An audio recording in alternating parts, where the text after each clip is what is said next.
Welcome back to CTV News, streaming live at ctv.co.nz. So, could you do it? Could you have no alcohol for 1 month? Yes, it's hard to believe, but Dry July is back again. But one health advocate says it's all about moderation that works best. Here's Chelsea Daniels. It's the beginning of a new month and the beginning of a new challenge for thousands of New Zealanders for Dry July. The money raised from Dry July participants goes towards projects that directly benefit the well-being of adults living with cancer. Doug Selman of the National Addiction Centre says that our favourite recreational drug is a lot more dangerous than we think. Most people now know that tobacco causes cancer. Relatively few New Zealanders are aware of that linkage that alcohol causes cancer. Film companies in the US have adopted a no-smoking policy in movies that may be watched by children, and Doug says that alcohol should be treated the same.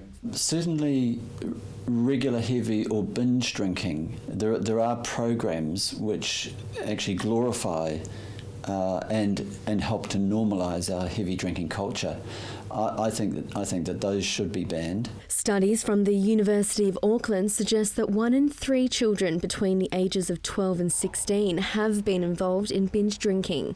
He says that over the last 15 years there has been a dramatic increase in the way alcohol companies have marketed towards young adolescents and women. This was because per capita consumption in New Zealand was falling, and I think the industry were losing profit, so they opened up new markets. The men's drinking was relatively saturated, although there is always opportunities that the alcohol industry finds, even for men, to increase their drinking. But for women and young people, it was a wonderful new market for them. Doug supports the Dry July campaign but doesn't believe it's enough to change the heavy drinking culture in New Zealand. If people think that it would be impossible, or it would be really uncomfortable, or that it would be a real negative in some way to go a whole month without drinking alcohol, then it shows just how normalised alcohol is in that person's life. In future, he hopes for a reform on the 5 major areas associated with alcohol-related problems, pinpointed by the World Health Organization. These are marketing, pricing, accessibility, age of purchase and drink driving. The government needs to do something.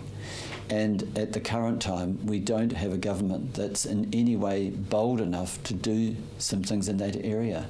And until they are, it's very hard to take them seriously if they're saying that they want to do something about the heavy drinking culture. Last year, those who ditched the booze raised over $744,000 for 3 beneficiary cancer services around the country.